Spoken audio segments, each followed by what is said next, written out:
We are here at the start for the men's under 23 lightweight pair at the Royal Canadian Henley Regatta. At the bottom of your screen in lane 2, we see St. Catharines with Noah Van Helvert and Malcolm Kavanagh. Lane 3, St. Catharines as well, Jacob Martins and Owen Volkner. Lane 4, New York Athletic Club, Eamon Hanley and John McDonald. Lane 5, West Cambridge with Matthew Marchioni and Colin Hay. Lane 6, Indianapolis of the Bowlby brothers, Alexander and Roderick. And Lane 7, Pioneer Valley, Nicholas Carso and Hunter Nick. Yes, so crew's sitting up, getting ready to go. It looks like it's a pretty direct headwind right now. It doesn't look too difficult to stay straight. Just slightly pushing them towards port, but pretty fair racing right now for all crews. Pretty good conditions. So these athletes would have weighed in this morning, having to weigh a maximum of 72 kilograms. Some of these athletes would have competed earlier as well in the senior lightweight men's event. Yes, the two St. Catharines pairs were in the senior lightweight men's 8 earlier today. Yeah, in lane 1, Malcolm Kavanagh, last year he won gold in the senior men's 64 kilogram coxed 4. And in the St. Catharines boat, we have Owen Volkner, who's won 2 golds this week. He won a couple last year. He's rowing with Jacob Martins, who last year was in the under 19 men's 8 that won gold. And they're both coached by Scott Anderson and Tom Kent. They're longtime coaches here in St. Catharines. They also coach the lightweight men at Brock. And they rowed together for Canada in 1984 in the lightweight men's 4. Tom also rowed in the lightweight men's 8 for Canada in 1983. All right, and we have a clean start. All crews off well. No crabs, no steering issues so far. Yeah, some of these crews, they're just looking to get the boat up to speed, try and get a nice straight course rather than having to worry about steering. In a race like this, one of the athletes is going to have a tow cable attached to his shoe, and that's going to control the rudder. But the more they use the rudder, the more it causes the boat to flop. So they're going to want to just use pressure as much as possible to guide their course. Yes. So looks okay with the steering right now. West Cambridge might be a little bit close to New York AC, but there's still a separation there, so they're good. Yeah, West Cambridge, they're coached by Mark Gringberg. In 2014, he was U.S. Rowing's Junior Coach of the Year. Wow. All right. So interesting fact about the two St. Catharines athletes in lane 3. They're part of the Brock Next Generation Hub, which is a new initiative by Rowing Canada to help young aspiring athletes to improve and reach the national team someday. So they've been working with that group as well. Yeah, Owen and Jake, I've coached before. Jake, I was coaching in the high school season last year at Eden High School, and he's really made a significant jump. He's dropped his erg score by about 30 seconds in the last year, and really benefiting from rowing with Owen Volkner, who's now pulling in the 620s for his 2K and looking to do what he can to crack the under-23 national team. All right, so coming into the 500-meter mark, very tight race, as it usually is with lightweight racing.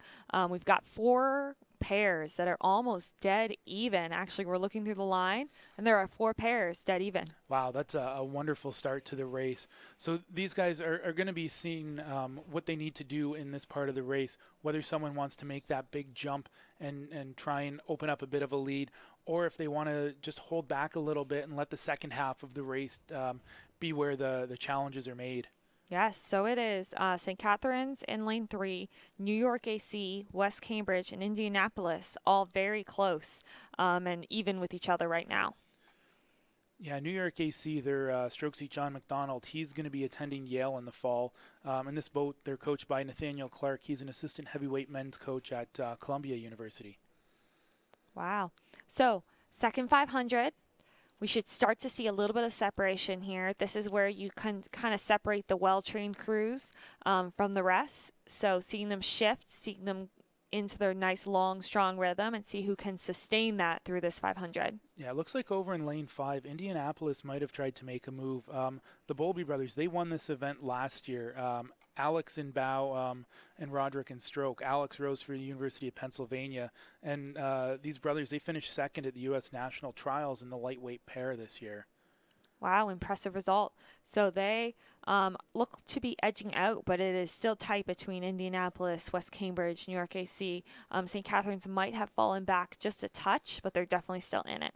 Yeah, it looks like they're struggling a little bit to get their oars out of the water. I'm not sure if the wind's picked up or it's just a result of a little bit of fatigue from racing so much this week. Both of these guys have come off the water absolutely fatigued from how much work they've put in. It's they have a couple of Henley Golds already, but I'm sure they'd like to add a third to that. Yes, so dead even between two crews right now, Indianapolis and West Cambridge, closely followed by New York AC, which are followed by two St. Catharines crews, the St. Catharines crew in lane 3, then the St. Catharines crew in lane 2, who are followed by lane 7, Pioneer Valley. Yeah, just before we hit the 1,000-meter, just before we switched camera angles, you could see the umpire on the right of your screen. He was waving his flag. So he was telling New York AC that they want to move over a little bit. No, New York AC just had some trouble there getting their oars out of the water. Just a blip, but that's really going to throw off their rhythm. But you can see them they're trying to get right back into it and hope that it doesn't impact the rest of their race. Yes, a little blip. But New York IC has been having some issues with staying in their lane throughout this race. A little bit of bouncing between the lane markers. But everything seems like fair racing so far. We've stayed within the buoys and we haven't interfered with any other crews. Yeah, some crews, when they're training at their home club, they might not have buoys to train around. So they're not necessarily used to staying within the lane boundaries. Obviously, in the race, they have to. But it certainly is challenging, and the pair is most likely the most difficult boat to keep straight. They're just using a tow cable, and they're very much at the mercy of the crosswinds that they may face. It looks like Indianapolis might have moved a little bit through this third 500. Again, we don't have a perfect angle to see it right now, but it looks like Indianapolis up on West Cambridge. Yeah, West Cambridge there, and New York AC still hasn't really dropped back. They're still in the mix. Be curious to see where St. Catharines in lane 3 is and how they compare to the boats in the field at the 1,500-meter mark. Yep, so Indianapolis, the Bowlby brothers, leading this race so far. They've crossed into the last 500. Now they are one length up on the West Cambridge boat, so still pretty tight. And West Cambridge is one length up on Vesper, so very tight for those first 3 spots. Yeah, this event, the under-23 category, was introduced in 2000, and the first year it was raced, it was won by St. Catharines, who have won it twice since the race started, and the Bowlby brothers, who won it last year, are looking to add another Henley Gold to their resume. Yes, so there's 2 St. Catharines crews, very even, teammates battling it out with each other right now, and they are followed by Pioneer Valley.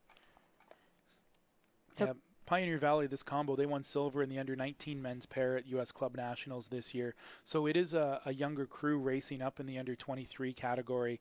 Hunter Carso, last year he was 3rd in the senior men's 64-kilogram single at the Canadian Henley. Yes. All right, so final sprint. It is Indianapolis leading into this final sprint. They are very closely trailed by West Cambridge. So we'll see if this position changes at all as they bring the rate up. West Cambridge just did a bump. You can see their rate has significantly increased, and they are going after them. Yeah, they're going to want to stay on Indianapolis the whole way. Yesterday in the senior men's lightweight pair, St. Catharines, who won the race, their bow seat had a bad stroke with about 5 strokes to go, and West Cambridge is gonna know that if they stay on it, they do have an opportunity to win still. A little bit out of their lane, but they are gonna keep pushing through in these last 100 meters. Yeah, West Cambridge is actually at a 44, which is pretty impressive at the end of a race in a pair. Ooh, and they've caught a little crab, so that 44 clearly was not quite as efficient as it could have been. It's hard to race that high. That is a challenge, particularly in a small boat. But they're trying to do whatever they can to get themselves in a medal position. We're going to have Indianapolis as back-to-back winners, but it's going to be a tight battle here between West Cambridge and New York AC for second. Yep, and at West Cambridge in second, New York AC third. St. Catharines lane 3 is going to be 4th, and it looks like St. Catharines lane 2 is going to be 5th. Yep, and they are followed by Pioneer Valley. So it's unofficially the brothers from Indianapolis with a 721.06 and Henley Gold. They're followed by West Cambridge with a 728.36, New York AC, then St. Catharines and Pioneer Valley.